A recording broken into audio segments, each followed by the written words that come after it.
Hello, listeners. This is Lee Price. This is Will Ford from Football 365. And you're listening smartly to At the Bridge Pod, a Chelsea FC podcast, although I would describe it as the Chelsea FC podcast. Magical from Eden Hazard. Kai Havertz in the Champions League final. Ivanovic! In the middle, it's just behind him. But it's swept in by Hakim Ziyech. Matic with the ball driver. Matic takes the net off. Hat-trick hero. Cole Palmer wins an epic, sensational game. It's time for another episode of At the Bridge Pod, your number one Chelsea FC podcast. Coming up on this episode, we have 4 tickets for sale for an upcoming Coldplay gig. Oh, welcome back everyone to another episode of At the Bridge Pod. I am your host Mike and I am joined in a very I've wrote hyped. It's not hyped. It's very calm today. We haven't won anything for a week, so it's a bit of a strange one. But I've got Berth's 2 in a row. Yes. I've got Chris. Yes. Oh, no, I'm joking. The crowd have gone wild at that. The crowd have gone wild. To be fair, Mikey, that was not the best introduction at all, was it? No, it wasn't. I'm joined. Wow. I'm joined with Berth. Yeah, cool. We love Berth. And guys, I've got an exclusive. I've got Chris on this show right now. Monday show on a Monday. I want to know, Chris. Berth can wait a minute. Chris, moment of the weekend. Come on. I had a good weekend, to be fair. I've took to playing vets football now. So, well done, Chris. I didn't know you did that now. Yeah, do you know what, mate? I've played about 3 games now.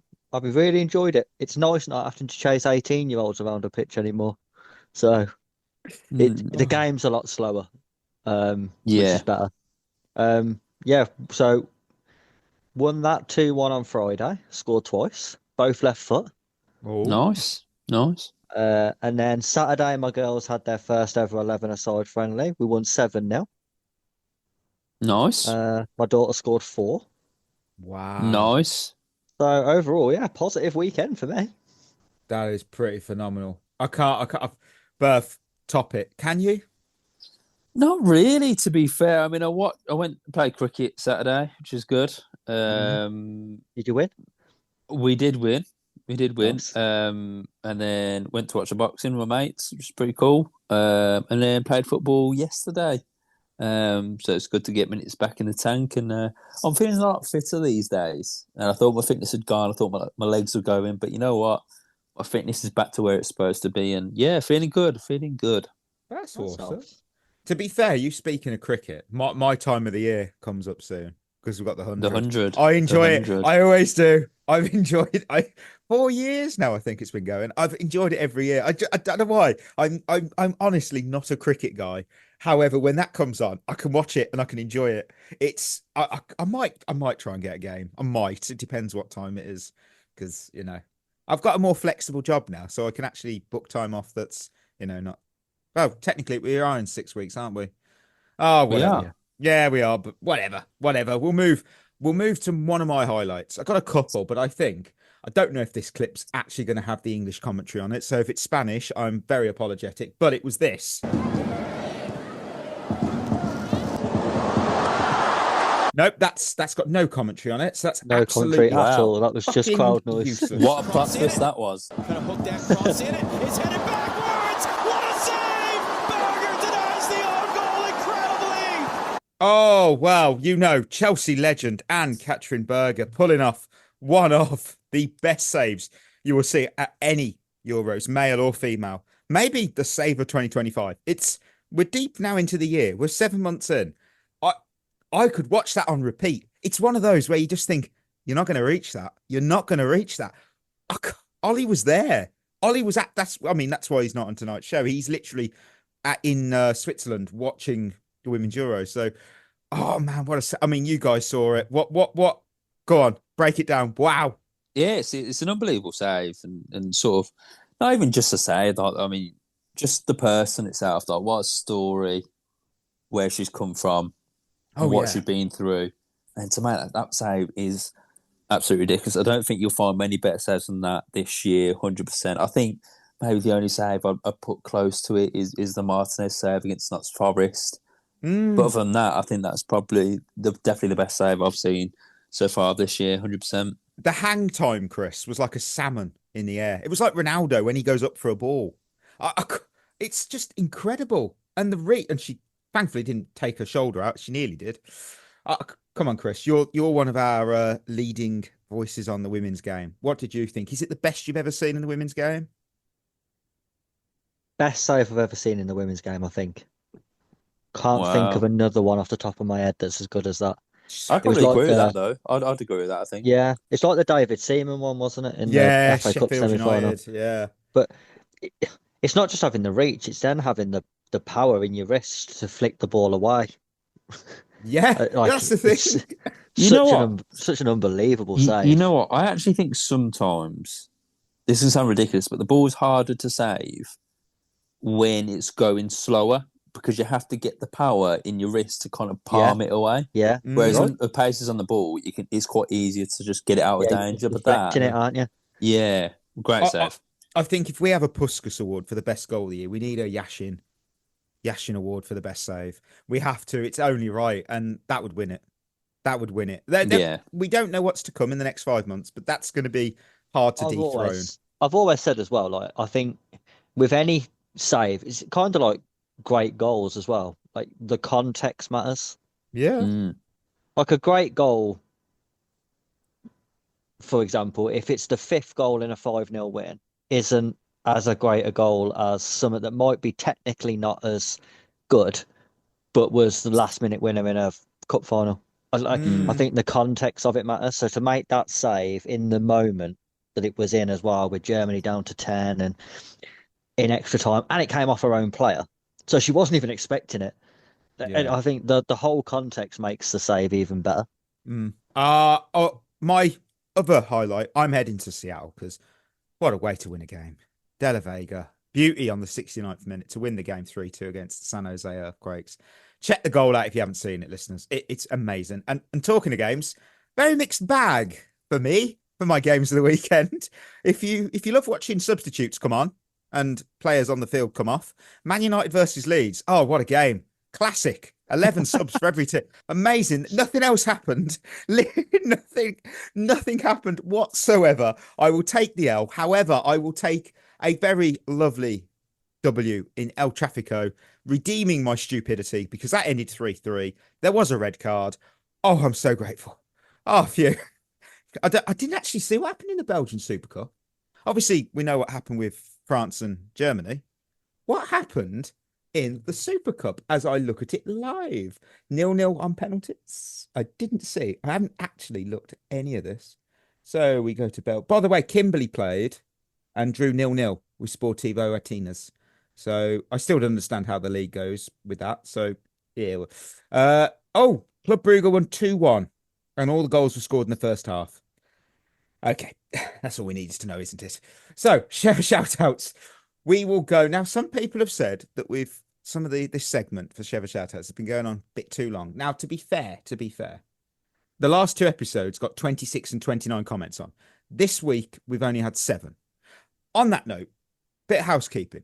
Thank you to you listening, everybody here. We're so humble because the last episode, the winners and losers for Chelsea 3 PSG 0 in the Club World Cup Champions episode, is our most listened to episode of all time. I mean that's incredible. Like, we are more than over. I was like, what? I don't want to take the credit here, but it was my return to the podcast. I think that is literally why. It was like a long-term injury and they were waiting. Yeah, it's just I am box office. I think we all know that here. And now he's done the Reece James and managed 2 games in a row as well. Yes, 2 Mondays in a row is really good for me. You just need to manage me well. Fridays, you never know, might have to be put on the bench again, and then one day we go again. You know, you got to play by ear with me. Yeah, that's totally fair. Fraser Bell, hi guys, amazing pod today with the Club World Cup. With the next Club World Cup, do you think they should do qualifying matches instead of meeting certain requirements? I think you should qualify by winning, obviously, all the top European competition, top competition in that continent. I can't remember the word There's a word you describe, like you've got UEFA, you've got CONCACAF, etc. I can't remember I can't remember the word, but yeah, I think you have to have some kind of qualification. I sort of see the point, but that's Yeah, more you can't have games. you couldn't have qualifiers though like you do for a World Cup because I mean, you'd just be too. I don't know how. I don't even know how logistically that would work. Like no, when would you play those games? but you could also argue why the fuck were RB Salzburg there? That is 'Cause that is a fair point.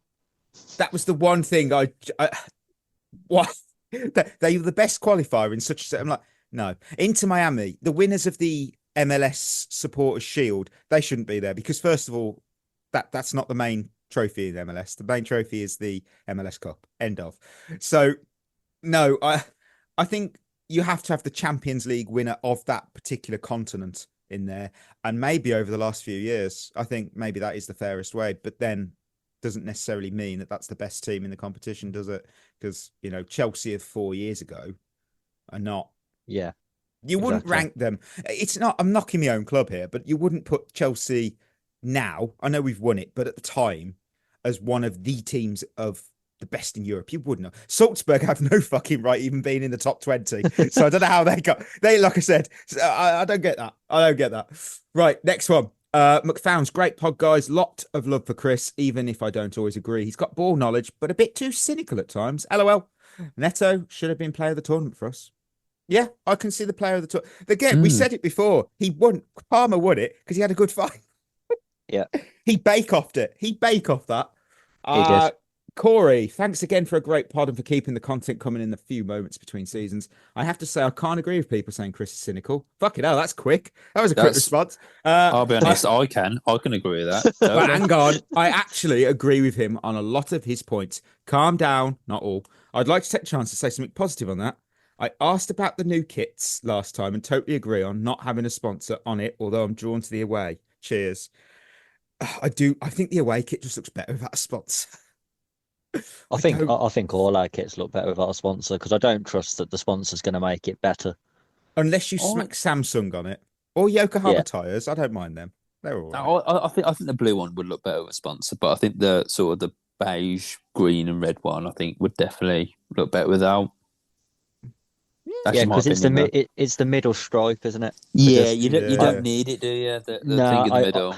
I always think with stripes as well. Like, does the sponsor just go over the top? Do you break the stripe? That's true. How do you work it?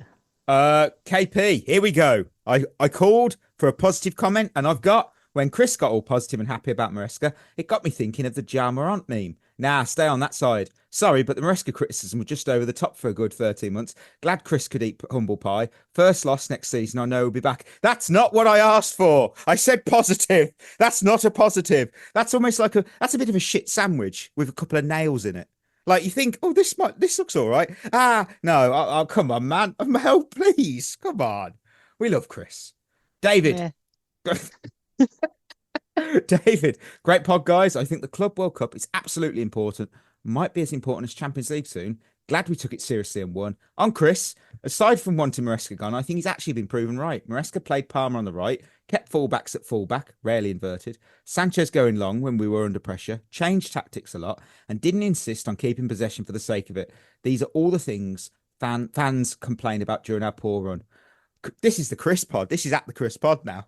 Oh, this fair play. I mean, Chris does make a lot of bloody good points, and he does get a lot of unfair criticism, and yet he has been proven right. But again, there's no agenda. There's nothing. The best thing though is I notice with all of us, I feel we have an opinion, but if we're proven wrong, we don't double down on it. We don't go, "This is the thing." No, we just go, "Yeah, we were wrong. Brilliant." But that's the thing, though. Problem is, opinions do change, and that's the thing in football. You can definitely change your opinion. Yeah, for some reason, this day and age, you're not allowed to change your mind on something. You have to stick by your guns. Yeah, and it is the most ridiculous thing in the world. Yeah, everyone does it, but because we have this platform, we get almost penalised for it when it's just absolutely ridiculous. Two of my favourite takes I've had that were absolutely dog shit. was one, we should have sold N'Golo Kante to Inter Milan. That was before the Champions League final that we won. That was ridiculous. 100 million. Yeah. And when Spurs offered Dele Alli and Harry Kane those long-term deals, I said that Harry Kane was a one-season wonder. And you know what? I was right. So, no, I was wrong on that. I was very wrong on that. I was very wrong on both. 100 million would not have done much for us, let's be honest. Anyway, Crassus, last two now. Crassus, gentlemen, we are entering what will become known as the Chelsea era. Here's my estimation of how the Premier League season will look at the first international break. Chelsea will be top of the table and undefeated. I'm a regular listener and big fan of the pod, so if I'm wrong, I'll be here to say so, but I'm not wrong. Oh, that's a big ask, that is. I admire the optimism. I love it. Yeah, fair play, but I don't know. Undefeated is the biggest shout there. Yeah. And finally, but I haven't got it. Finally, Jamali, I don't understand all this Chris hate. He just speaks the truth about stuff. Yes, come on, championing Chris. I have got one final one from Pete in Melbourne, Australia, because I had a DM and I had to read it out. Now that the dust has settled on our very drawn-out season, just wanted to tip the hat to you guys on a great season of content. Tune in every week, and like everyone says, it's the best Chelsea podcast around. Keep it up, especially the focus on the women's game. Ellie Carpenter joining the Blues was big news here. Always great to have another Aussie at the club. Looking forward to the Keep, Sell and Loan Summer series. And I put that in because I thought it was absolutely amazing. Like, genuinely. Yeah, I mean... We appreciate that. We appreciate that love. And we also appreciate that we champion and it's heard. That's the thing, that it's actually heard about how we champion the women's game. And yeah, it means a lot. It does mean a lot. So thank you. And thank you as always for your reviews, thoughts and everything else. Drop a Spotify comment if you want it read out on the show. Just be kind. Be kind to Chris. Come on. So right now. Yeah, it's time. News. Okay, so on Fridays, we just have the elevator of Chelsea news, don't we? So today we have a charcuterie board of news, let's say, because none of it will fill you up. There's a lot of it, though, and some of it will be worth trying. So let's have a look. So first up on the board, I've got Atletico Madrid. They've made contact with Renato Veiga's camp, and the player's keen on a move. A package worth 40 million is being floated.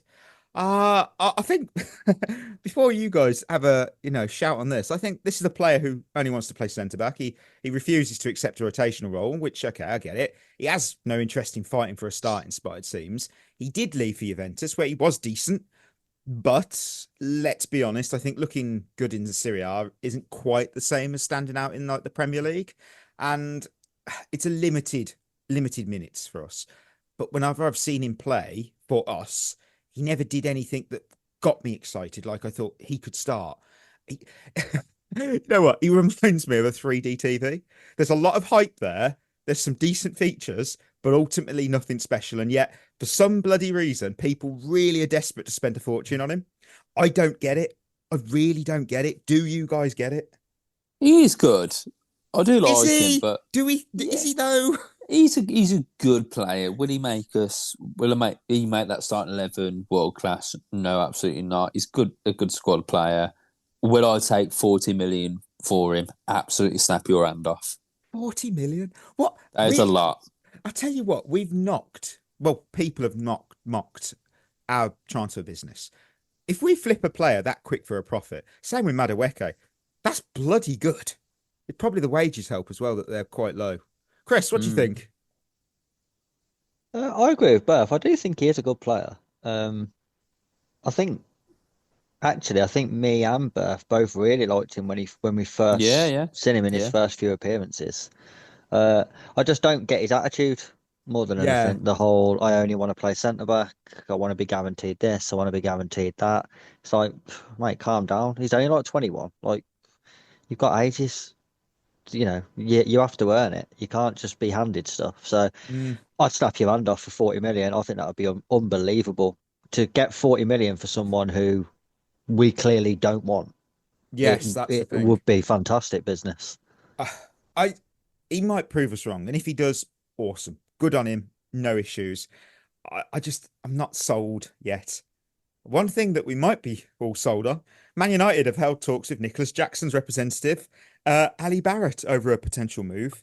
A lot apparently needs to happen in terms of outgoings for Man United, but one that could happen in the right circumstances is worth noting that Chelsea have a long-term interest in Aliano Garnacho. I had a think about this and I just thought, you know what? If we get 60 million plus we don't buy Garnacho, that's a great deal for everyone.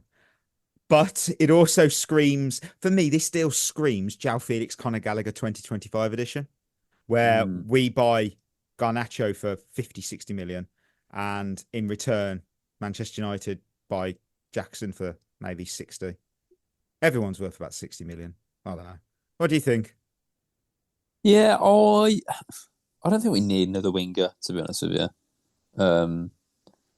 Jackson being sold again, would I take 60 million for Jackson? I love him. I really think he's underrated, but 60 million for Jackson, I'd probably snap your hand off at the moment. A lot of money. It is a lot of money. Garnacho, I'm not too bothered about. Will I be, happy that he comes to Chelsea? Yeah, I'll probably be. I think it's a good signing, but I don't think we need him. But yeah, Jackson going for 60 mil is another one which I think is just a no-brainer. And if we can get that price, I think that's another good bit of business and big profit again. Chris? I don't want Garnacho. Like, hands No down, one I hate does. him. I honestly hate him. And I think he's bang average. Did fit right in? Yeah. Well, yeah. Selling Jackson, 60 million is a lot. And is he worth 60 million? Probably not. I would say that Man United would be overpaying. I think the issue I have is I'm not 100% convinced that Delap or João Pedro would score more goals than Jackson has in his 2 seasons. I don't think we've seen it. Like, I know João Pedro, everyone's really high on João Pedro at the moment because of what he did at the Club World Cup, and that's great. But we have also seen him at Brighton for 3 years, where he hasn't done that in the Premier League. Not even close when you take away penalties, which he won't be taking at Chelsea, by the way. So when you take away penalties, he's come nowhere near Jackson's numbers in the Premier League. So there's still a question mark there. And then Liam Delap, he was decent at the Club World Cup. He scored 1 goal. So, can we put out? Would you lay all your money on Delap getting 15 Premier League goals? I wouldn't. So it's tough because Jackson's almost a known quantity at this point. We know his flaws, but he has got double figures in goals in the Premier League in both seasons he's been with us, which I don't think is something you just disregard as quickly as some fans seem to want to do it. I think what you just said's spot on. I can't say anything fairer than that, really. Now this news story, this is the third of 4. Yeah. This one quickly changed today because we went from being attentive to Xavi Simons situation this summer to now that we are going to be in talks. We've spoken to him, and there'll be actual talks with us and Leipzig tomorrow, we're told, ahead of a potential move. We haven't bid yet, but talks are going to begin. And you know what? I quite like this guy. He's one of those players that's a joy to watch, I find. And he's such a bad comparison. But think Cesc Fabregas in a way, in that sort of style. But he's quite versatile, though. He's not like, pigeonholed into one position. He can play on the left wing and in the middle. You know what? I need my Dutch Chelsea player fix. I really do, because the last time we had a Dutch player, Chris, come on, who was an actual starter, a starter week in, week out, was Iron Robben, and he left in 2007. That's a disgrace. Yeah, there might be a reason for that, though. What you on about? Boularoos, Bruma, Van Arnold, Ake, Van Ginkel, and Matson?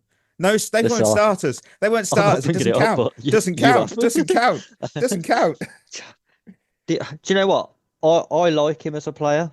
I think he's a little bit overhyped, to be honest. And I think he was massively overhyped when he first sort of burst onto the scene. And he's been another one that sort of failed to live up to that expectation. But he's young. He's a good player. But where does he play? It'd be another player we're signing who doesn't play. He doesn't come into the team. Where's he play? He won't play on the left because we've just got Gittins, so he's playing there. He doesn't play in the middle because we've got Palmer or Enzo Fernandez. Where's he play? It's another Nkunku all over again. We're basically signing Nkunku again when we've still got the first one. I'd buy into the hype because he just reminds me. He's so exciting. He's such an exciting player. It'd be well exciting sat on the bench. Chris has got a point. I don't think he would definitely get games and he would definitely start a lot of games. But again, I think he's another one that.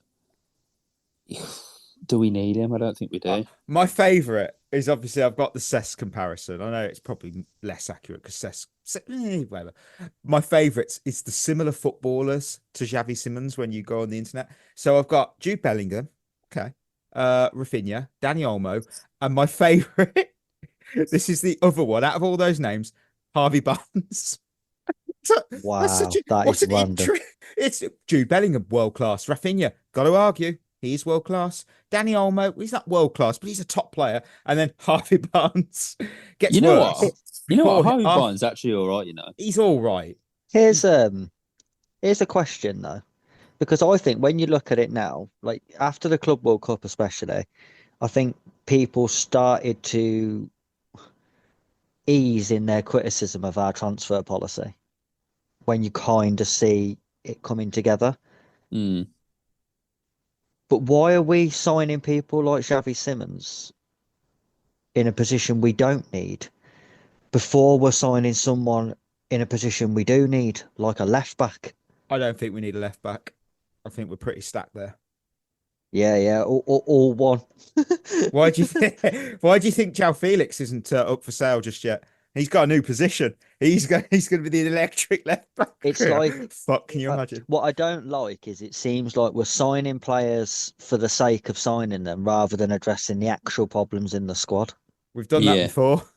We're good at that. Right, let's end it on this piece of news. Chelsea hope to recoup £20 million. £20 million, mate. Remember that, for Raheem Sterling. There was no talks have been held. No talks at all have been held between player and the club over a transfer. Both are apparently relaxed about finding a solution. And I thought that was a very interesting word to use, relaxed, because Sterling's 30 and his career at the top level looks like it might be over. So I wouldn't be relaxed if I was him. And if I'm Chelsea, I'd be checking my payroll because Sterling is our highest earner on 325 grand per week. I also wouldn't be relaxed knowing that. Look, Sterling, he's a player. I think he loves football. He does. I'm going to go full Carragher and say, take the pay cut. Back yourself as a player at a top club. Your name alone and honours list would get you top clubs interested. It would. We are not getting anywhere near 20 million for it. That is an absolute joke. You'll be lucky to get 2 million. I think we get a bit more than that. He's an England international. No, I don't think you would. I honestly don't think you would. I think you're looking somewhere like what we got for Kepa. 5. Oh. He's had an absolutely awful 2 years. Yes. His stock literally couldn't be any lower. His stock's about as valuable as Woolworths. He could work for Astronomer. Could be worse. 20 million. That is dreamland. That is dreamland. Look, I think he wouldn't get to a top 6 team. That's unrealistic. I think a club playing in Europe though is realistic. You know, Palace, Forest. You know, if he's going to go Saudi or America. I don't know because he could even go like Dortmund, Atalanta, Marseille. I mean, they're all in the Champions League. Personally, he is going to Saudi Arabia or America for the money. I don't know. I think, you know what? Why not try a move for Monaco? They're a Champions League club. It's a gorgeous place to live. You won't pay any tax on your money. There you go. So if you like the money angle, I was a bit worried because I checked all the stats on the Monaco stuff, and I found out that they don't pay the wages that they used to. I'm guessing something happened there, and they were sold because I've missed that one. Because I think their most highest earners on like 100 grand, and I'm like, that's really low. It's Monaco. That's the problem though. If Sterling won't take a pay cut, no one will want him. No, yeah, I mean 325 grand is just silly. We saw that song and dance, didn't we, with Jadon Sancho? We offered him a deal, and he went, "I want this," and you're like, "Well, what are you doing?" How long has he got left on his contract with us, Two Sterling? 2 years, I think. And therein you see the problem of giving players big money and long contracts. But it can work both ways, though, can't it? Yeah. Yeah, So yeah. 100. I'm just going to check 2 years on 325 grand a week. He's oh, fucking hell. He was entitled, if he sees out his contract, to earn just under 34 million pounds before tax. I tell you what, I'm suddenly thinking I could still get a chance in this Chelsea first team. I 34 million pounds. Ooh, for doing basically fuck all, just turn up for work. I don't know. That's tempting. Yeah, I don't think he's going to take that pay cut, is he? No, I think he'll be this season's Ben Chilwell. Yeah, He'll I just couldn't knock blame around him. until January. Let's be honest. I know we're not footballers, but if someone said to you, 2 years, just turn up for work, that's all you need to do. 34 million. You're not going to go, actually, mate. Right. Right. That time again. Part 2 of our Keep Sell Alone series for 25-26 season. We wrapped up the Club World Cup. We've got our goalkeepers and defenders sorted. Let's tackle the midfield. Arguably, many are saying the most bloated area of the squad in my mind. I actually took a look, and in my mind, it's not that bloated. Might need a signing or two. So, I've split it into defensive, central, and attacking midfielders. Again, it's not that deep. So, first player up, Moises Caicedo. Oh, so Overrated. Sal. Arsenal. Yeah. Get him to Arsenal. Declan Rice is way better than Oh, Moises no. Caicedo. No. This guy's Mikey's going to clip that. Yeah, I bloody will. That'd be a new one. Look, this guy is the best defensive midfielder in the bloody world. No one can do what Caicedo does. I would say instead of the keep so low. No, I'd say get the contract out, put it in front of him, and say 10-year deal. Write a number you want to be paid. Done.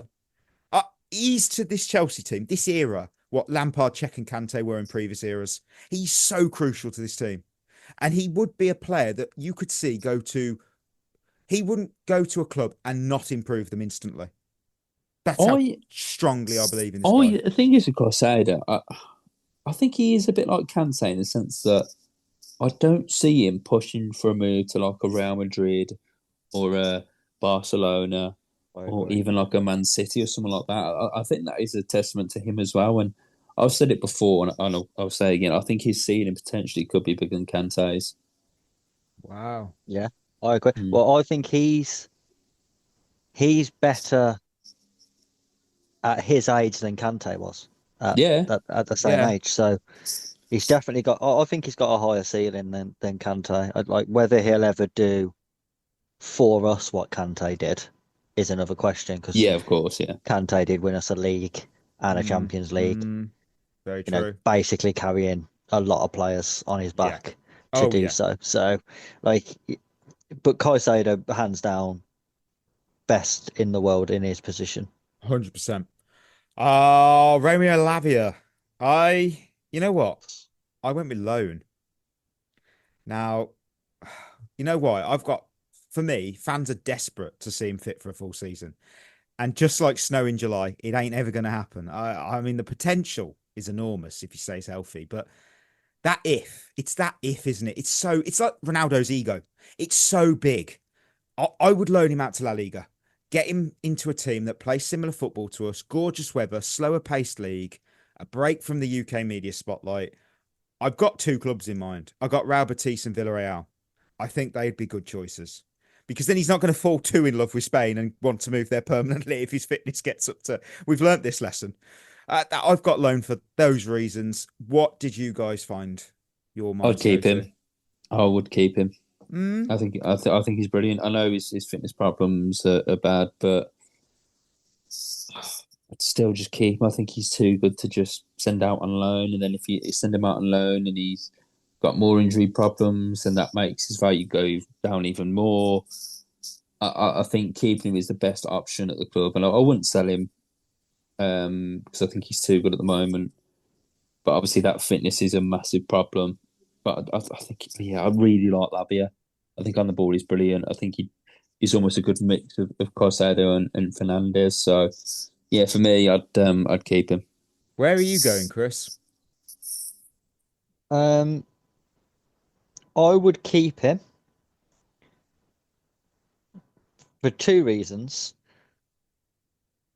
One, if you loan him out, even if he goes to, let's say, La Liga, Serie A, Bundesliga, wherever, and he stays fit for the whole season, that doesn't really tell us anything. It doesn't tell us that he's going to be Yeah. fit for us because it might just be the league. It might be the Premier League that he can't cope with. He might Probably the just have coach been. him. Yeah, exactly. So I don't think we learn anything from it necessarily. And I would keep him and I would make abundantly clear that this is last chance though. If you're not available for 50% of our games this year, the summer will look to move you on because you're pointless.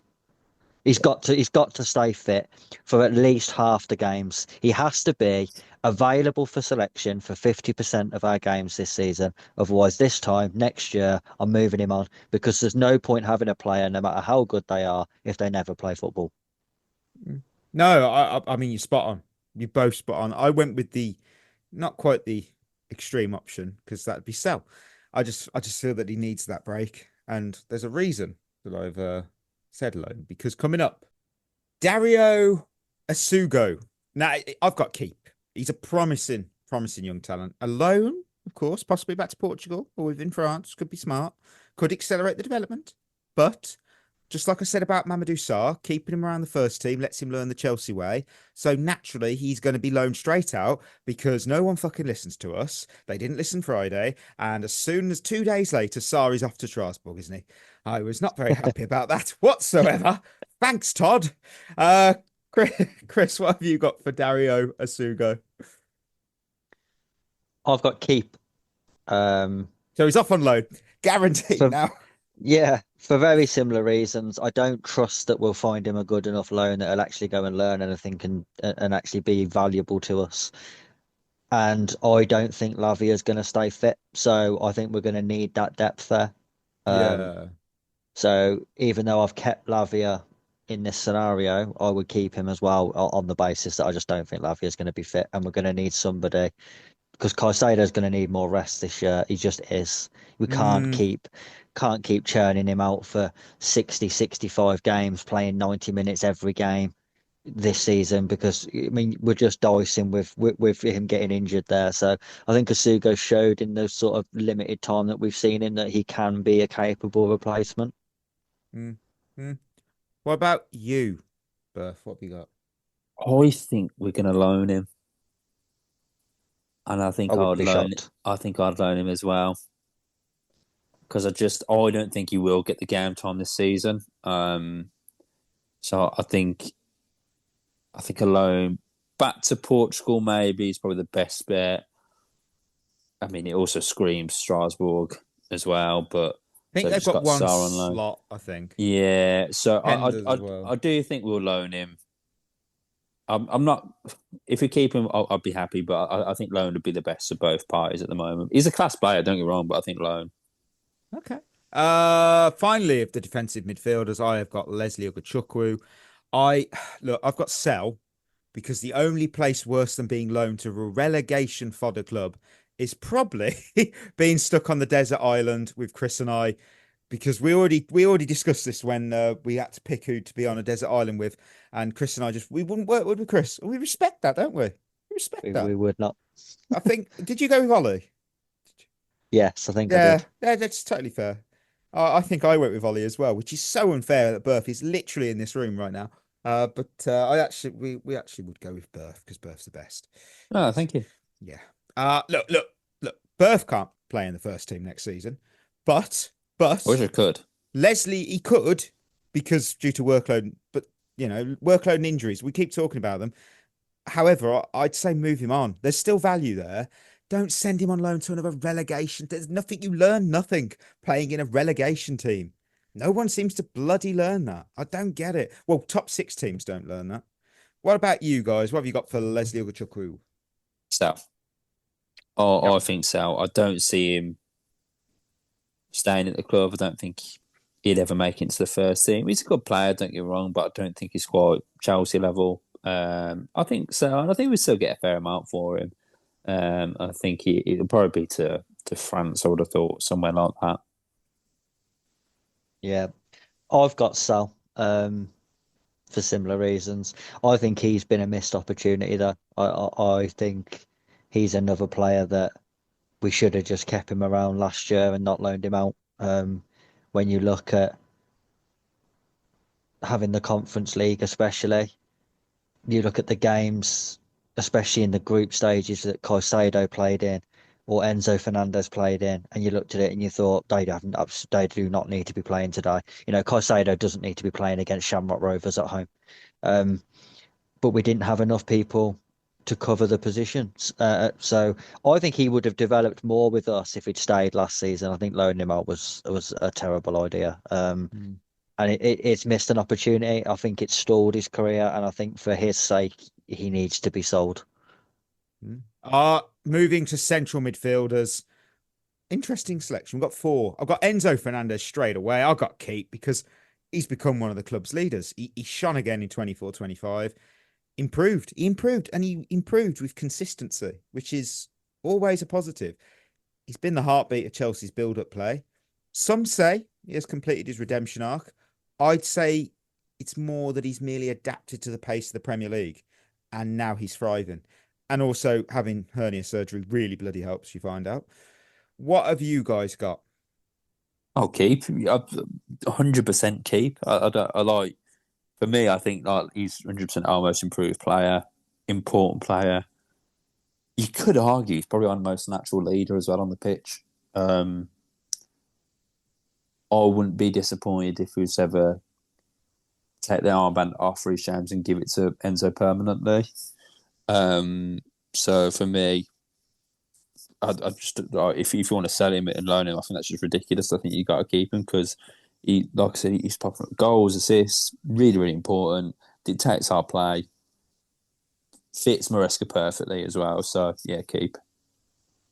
Chris? Yeah, 100% keep for me. I agree with Bert. I think he's been our most improved player. And I think last season, the goals and assists he got, I think has actually made him irreplaceable. I don't think you see many other central midfielders who are getting the sort of numbers he got last year in terms of goals and assists. There's not that many around anymore doing what he's been doing. And he's turned up in big moments as well when we've needed him to, with big goals especially, especially towards the end of the season. Yeah, I think he's another one. He's been on the Cucurella career path where it looked like it was never going to happen, and then all of a sudden now he's become one of our most important players. Right, Andre Santos, I have got keep because do not sell, do not loan, do not even take your eyes off him this summer. I want him to have featured in at least 25 of the 38 Premier League games we play this season. 25. It doesn't have to be starts. That'd be unrealistic. But he has to feature because he's so damn good. Do not even blink on the potential this guy has. What have you got? Yeah, I've got keep as well. Impressed me when he came on in the World Cup final and when he played during the Club World Cup. He's grown as a player. He's got stronger. He seems to have just got up to speed with everything. He's a little bit older now as well. Had a great season last year, and I think we talk about Lavia's fitness problems. He probably isn't going to be fit for most of the season, let's be honest. So we need that sort of player to step in who's ready, who has that quality. And I think for me, Santos is that person to just slot right in when if Caicedo or Enzo is injured. Chris? Yeah, I've got keep. I think he's one of those players. He could be Enzo Maresca's biggest headache this season because I think he has the potential to be that good that when he plays, he'll almost force his way into the team. But then it's how's he get in?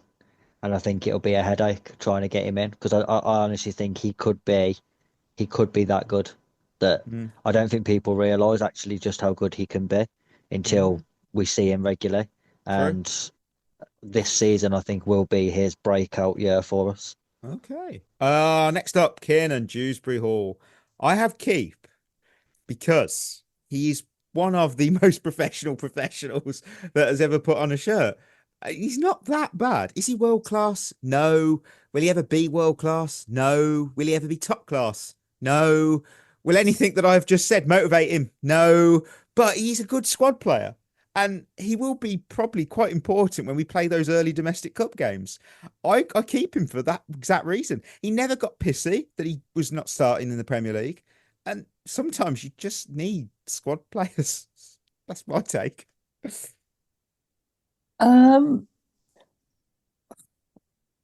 Yeah, I think I'd keep him as well. Yes, Because- I convinced you. Like, he's not that bad either. I know Ollie would be having a fit right now, but I don't think this was that bad. He's actually got some important goals this season, played well whenever he's come on. I don't think I've ever watched him gone, fuck me, you've been awful, mate. Maybe the odd time, but for the most part, especially towards the last end of the season, I think he's actually been pretty solid, and you do need these players in the squad. Will he be happy being that bit part player? I don't know, but yeah, I'd be inclined to keep him, to be honest, because I don't think we'd get that much money for him. No, I go on, Chris. Oh, do you know what? I hate myself, but I think I'd keep him too. Yes, Yeah, come on. see, You know, common sense. it's. Mate. I actually kind of like him. Yeah, I do. Yeah, See? I know what you mean. Like, I wouldn't be happy if I seen him starting games regularly because I don't think he's anywhere near that level. But honestly, to have around the squad, you do need players who are just happy to be there and be part of it. And he seems like he's one of them, where he's happy to be there and play his minimal part when he's asked to. And I think his attitude's been top class. So for that reason, I think I don't see the benefit in selling him. I don't think we'd get our money back. So there's no financial benefit. And I think you're losing someone from the squad who is obviously easy to manage and will just play the games that we need him to. Finally, of the central midfield, Carney, Chukwa, Mecca. I have got Sell. Injuries have slowed that guy's development, and look, he needs regular football. He needs it because he risks falling into that what could have been category, and it ain't going to be at Chelsea. So give him that platform elsewhere. No point loaning him because I don't see him coming back and playing, especially with what we were building at the moment. And that's not a knock on the lad. It really isn't, because he'd be better off leaving and getting a new foundation and a new settled in a new location, in my opinion. What do you think? Yeah, I think I'd sell him as well. I think it's a real shame, actually, because I think under Pachi started off really well, and then that real bad injury against West Ham, it sort of derailed his career at Chelsea, and he's never quite got back into that starting lineup. I can see him going back to Germany. It's a real shame for him because he's got all the attributes to be really good in the Premier League and stuff like that. But for whatever reason, it's just not worked out in the end. And yeah, I think Sal's probably the best option for both parties. I think we'd get a decent work for him as well. Yeah, I like Chukwuemeka. I think he's a very good player. Almost reminds me of what happened with Loftus-Cheek in a way. Obviously, Loftus-Cheek played more, but both kind of very similar players. Both sort of can never quite get to that first team level, but both showed promise. But I think but again, both parties are just best if we sell him. Chris? Yeah, I'd sell as well. I think really everything we said about Lavia, I think is the same for Carney. Like he had injury problems at Villa. You know, he moaned about never getting a run of games at Villa, but every time he played 2 games in a row, he got injured. So that's why he never got a run of games. And then he's come to us, and it's been the same. Every time he's played a game, he's got injured. So, and then he went to Dortmund, and he got some injuries there too. So he's another one who I just think is never going to be fit. Talented, but I think injuries will just hamper his career. So I'd sell him now while his stock is still at a reasonable level where we might get some money back for him. Now attacking mids, we've only got 2. We've put him in here because we felt so. Cole Palmer. I wrote nothing for Cole Palmer because nothing more needs to be said. Genuinely don't even need to talk about Cole Palmer. No, we don't. You can literally just go to the next one. Yeah. We someone's going to say they never actually confirmed keep, sell, or loan. Oh, okay. Well, just in case you're an idiot and just I've never watched this bloke play football. Keep. Well, I think all I'm teasing you is the word is 4 letters long. Now, work it out yourself. Kendry Pies. I've got loan because it's not 100% official yet. Strasbourg is calling like a beer on a Friday night. So we assume that that's going to now happen, though we don't know because we didn't expect Sarr to go. So we have a limit on how many we can send to a particular club. He has immense potential. He needs the time and the physical growth. Send him to Strasbourg. Hopefully he returns next summer like Santos has. That's the dream.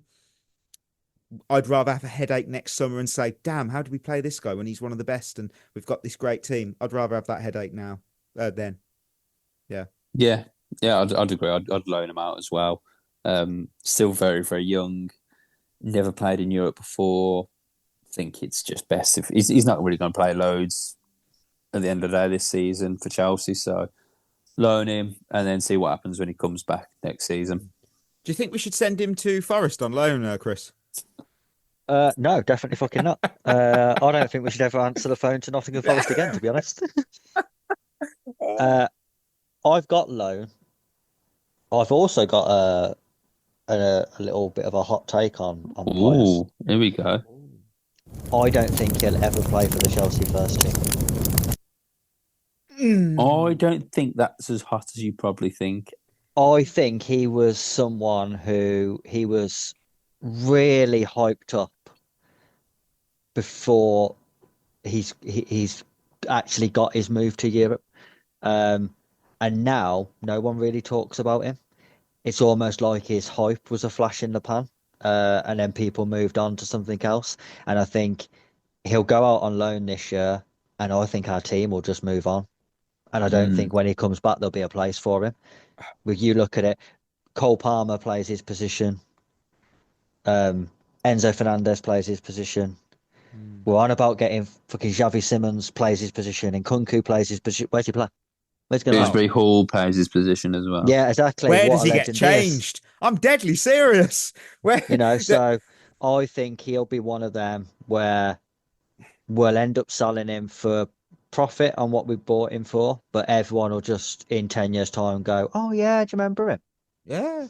Oh, yeah. Look, he comes from one of the most underrated academies in the world, I think. Independiente del Val, or Valley, whichever I butchered it. Sorry, because they've had Junior Susanoza, Christian Ramirez, Gonzalo Plata, Moises Caicedo, Piero Hincapié, William Pacho, and of course Kendry's in there. So it's a good academy.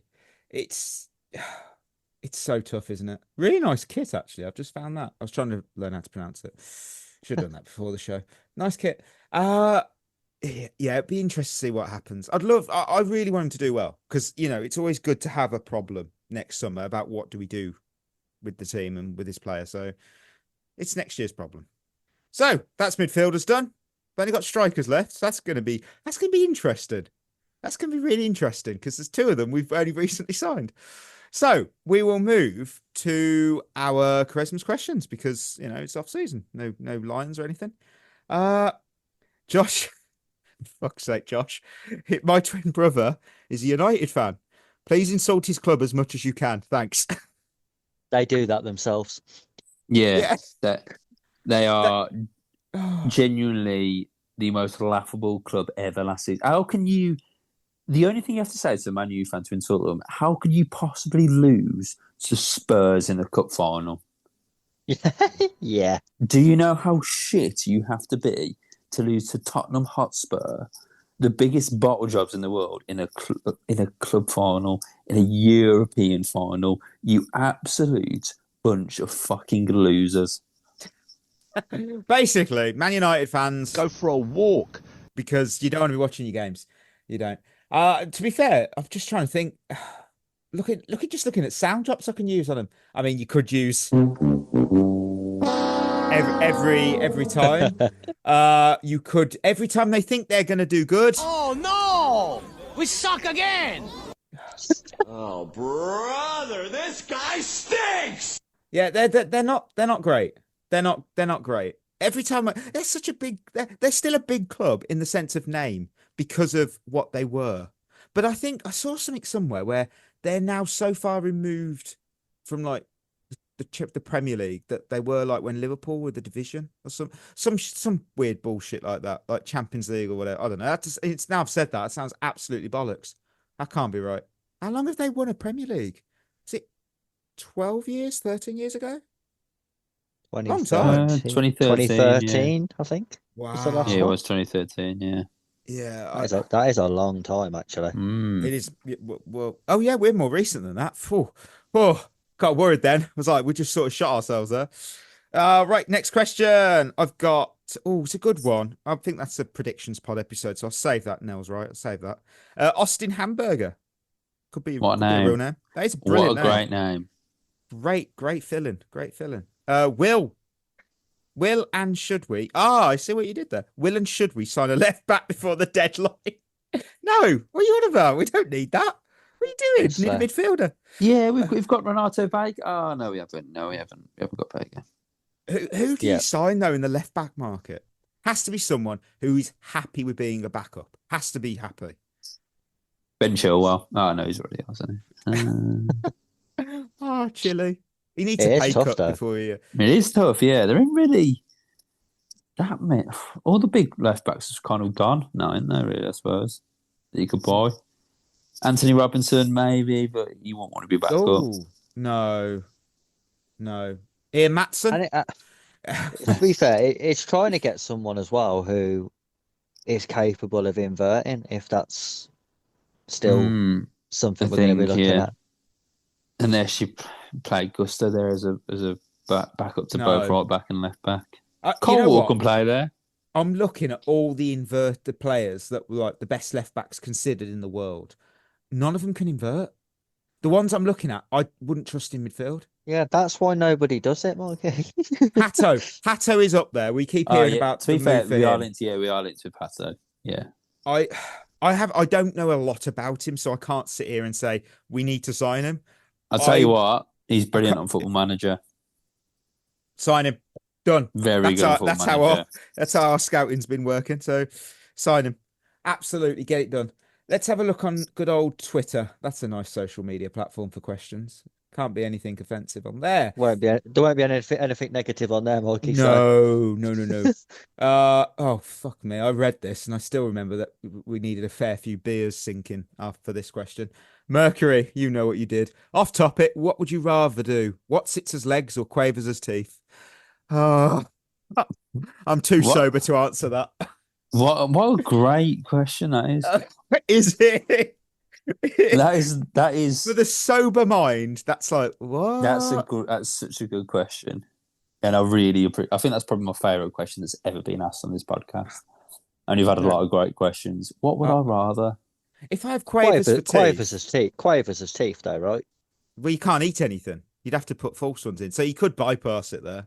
That's a bit. And I could drink most stuff these days. Yeah, but I think Watsits, they are kind of leg shaped and they're very sturdy. The giant Watsits. Not in the rain, they ain't. Yeah, but neither a quavers. You bite into something, they'll just snap off. Yeah, that's true. I haven't had a pack of quavers in a while. I like Or both. Watsits. I think both are brilliant. Both do. Yeah. Both are great in their What would respective be role. the best crisp for both? Would you have like the French fry crisps for your legs? No, I'll tell you what would make a great, what Chris would make a great body part. I think Monster Munch would make great hands. Yeah. That's fair. That's a fair comment. Tell me I'm wrong. Tell me They I'm wrong. They are sturdy. Someone right now is listening to this show. Either they're a bit drunk or a bit high, and they've got the perfect answer for us. So drop a Spotify comment, please. We'll finish off with Cody, who said, do you think we will ever see a top 6 team relegated? And if so, what would be the fallout? Let's say City through financial breaches or United does worse than 24-25. Would the majority of the players force an exit via sale or loan?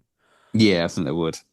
I think in this day and age, I think they would. I don't think there's really much loyalty in football anymore. A top 6 team? I don't see it happening, Top but 16. I just think there'd be a mass exodus of any team that was to get relegated, say a City or a Chelsea or an Arsenal. I think every player would leave. I think it'd be worse now for a top 6 team to get relegated than it's ever been. Oh, yeah. because PSR. I think if you look at Man United as an example, I think if Man United got relegated, they got a business Wow. You think because they'd have to get rid of all of their players because they wouldn't be able to afford their wages in the Championship. The Jim They Reaper would they, love that. they wouldn't be compliant with the Championship's FFP straight away because they're already in too much debt for the Premier League PSR. So let alone the Championship one, which is more strict. That's true. All of their players would ask to leave. Yeah, I think they'd end up, League One, League Two, like just relegation after relegation until they rebuild again. I don't think it's like when it happened to Leeds back in the day. They didn't have loads of players on ridiculous money. I honestly think if a top 6 team got relegated now, they've just got a business because they literally wouldn't be able to sustain themselves. Fun fact here: it's always fun to go to the top 5 highest earners at Manchester United. In first, you got Casemiro on £350,000 a week. Second, you got Bruno Fernandes at 300k. Probably a fair value. He's probably their best player. Marcus Rashford, obviously he's off to Barcelona, so fair play, Marcus. I think that's an amazing move for everybody. I would not turn down that at all. He's on 300 grand. Mason Mount, familiar name, 250 grand. And another familiar name to us, Jadon Sancho, who's also on £250,000 per week. Absolutely outstanding. Outstanding. I can't believe Marcus Rashford's giving up that sort of money to go to Barcelona and pay them to play.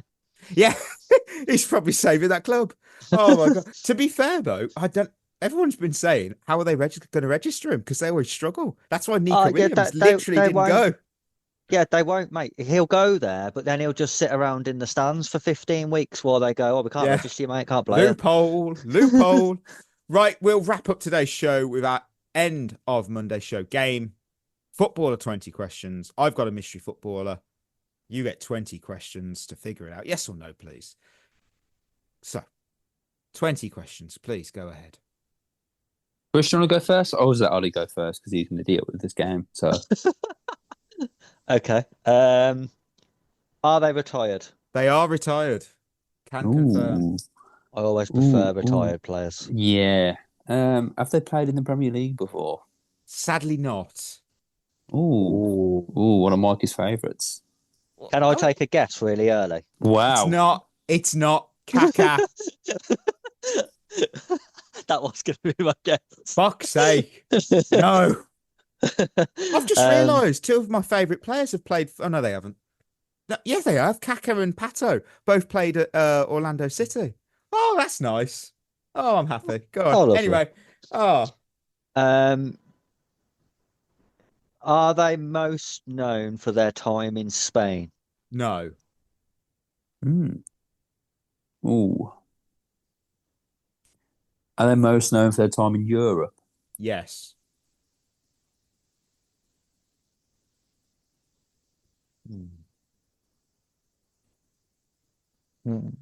Were they a striker? No. Were they a midfielder? No.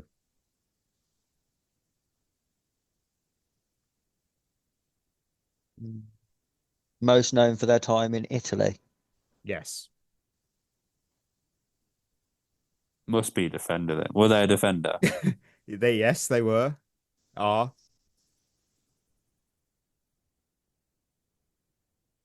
Did they retire after 2020? No. So pre-2020. Are they a World Cup winner? No. Ooh. So weren't. I guess they're not Italian then.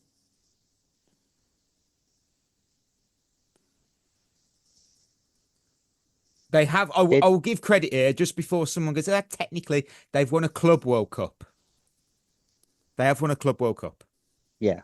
But we all know that that's not what we meant. I know, but someone's going to say that's a World Cup.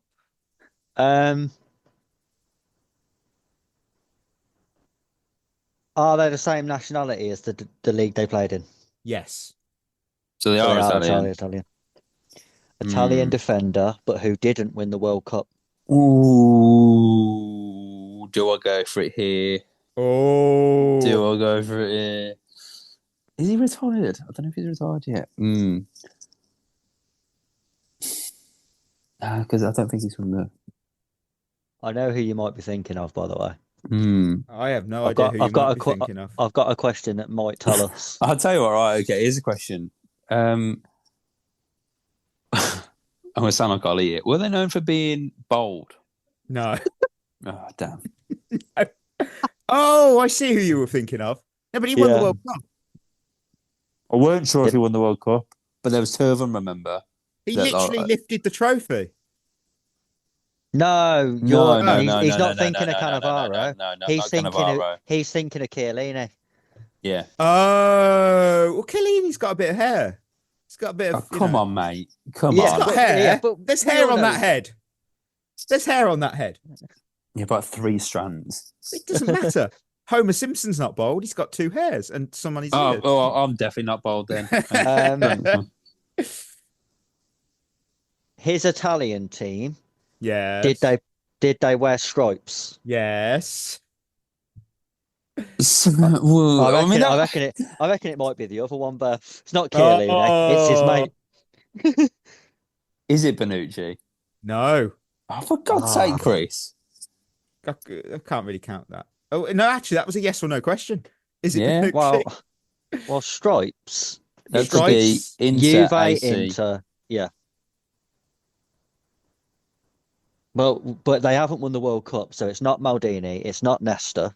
They've played in a It's World not- Cup final. Oh, It's not- it's I not might know it, Materazzi. I might know it. I might know it. I might know it. Go on then. Now. Right. Bloody hell. Right, okay. They're Hear me out drawn here. out. I don't know if you're going to know it, but right. Did he retire? Wow. I don't know if you know. Did he play in the 1994 World Cup final? Oh, yes. Yes, he did. Can I go? Because I think I know who it is. Of Yeah, course yeah. you can. Is it Bereza? It's not. Oh, It's not. Oh, Oh no. Oh. Oh. He's done a Kanu. He's been right one-on-one with it. He's got the ball and he's missed it. He's gone over the bar. Oh no. It's not Baresi. 1990. Did you say 94 then, Berth? Was that your question? 94 World no. Cup Who was final. the other? Oh, I don't know if. USA 94 lost to Brazil in the final. Italy did. Oh my word. I can't believe it. How was it not Bereza? And it's a defender. And the only other one I know. Literally in the But- team of that tournament as well. Okay. Can I? Because I think I know the other one, but I could be wrong. No, I know who it is. I'll piss off, Chris, if you get this now. Go on, Chris. It's Maldini. It is indeed. He didn't Paolo, play when they won the World Cup later on. did you know? Ah. Did you know? He retired just before that. Did you know Yeah. that Franco Baresi and Paolo Maldini conceded just 23 goals in 196 games as a centre-back pairing? It's not true. That's a bit, It's yeah, total so that's bollocks. a myth. It Yeah. is, it's an urban myth of the football stat world. It's total bollocks, and I see it all the time. I was that fed up of seeing it. I did research for this bloody 20 questions. So they actually played together 400 times. They conceded 298 goals in that time. So you're sitting there thinking, where does the 23 goal stat come from? And it's because in 298 goals conceded, you divide that by the number of seasons they played together, which was 13, you get 22.9. So that's 23 rounded up. So it's on average 23 goals a season that they conceded. The 196, fuck knows where that came from. I couldn't find any information on that. I asked AI, it didn't know. It just brought up the stat again and went, did you know that they conceded 23 goals in 296 games? So fuck's sake. Yeah. So there you go. Paolo Maldini. He retired just before that. What a shame. That's really annoying. Because Such a Yeah. I world was so class. convinced that he played in the night. Yeah. In the 2006 one. He was on the Ballon d'Or podium as well. That's annoying. Twice, Well done, I Chris. think. Yeah, I suppose it makes sense actually, doesn't it, when you think back to that Yeah. 06 one, because that's why Materazzi was playing Yeah, of course. Yeah. next to Cannavaro. Yeah. Oh, can't get over that. He was in the Ballon d'Or, third place. The best part, though, he was third place in the Ballon d'Or in 94 and then in 03. That's pretty interesting, isn't it? That's that little, like, You know what's 9-year also gap. a massive myth? That I know he was a centre back for a bit, But he was mainly a left back. Yeah, that's true. Do you know what? I think think- it shows he must be one of the only players ever who is in the conversation for best ever player in 2 separate positions. Yeah, Spot true. on. That is so true. Oh, the FPL prices for the Chelsea squad have been released. That's an official. How much is Sanchez? Go on, impress me. Let's see. 5.2. 5 million. Oh, well, that's a good guess Oh, from me. that was a good guess, but you was 5 almost million. too precise there. Reece James is 5.5. I know Palmer's like 10.5. Delap 6.5. Jackson 6.5. Pedro 7.5. Palmer 10.5. Totally. Mudryk is 5. Mudryk is actually on the list as the same price as Romeo Lavia. I don't know where to read into that. Everything They'll or play nothing. the same amount of games, that's what. Yeah. Right, listeners, we are at the end of another episode. That's it. The midfielders are done. Only one more to go, isn't there? Forwards. So thank you as always for tuning in. Before we go, don't forget, proudly partner with Head in the Game, the mental health charities in football, sport, wellbeing and community. Headinthegame.co.uk for more information. Please check them out. Treat yourself well, because we'll be back later this week with our final edition of the Keep Sell Loan series for 25-26. So until then, that is us. Signing off. You've been listening to At The Bridge Pod, a Chelsea FC podcast. Follow us on Twitter and Instagram by searching for At The Bridge Pod. And if you're listening on Apple or Spotify, leaving us a review is always appreciated.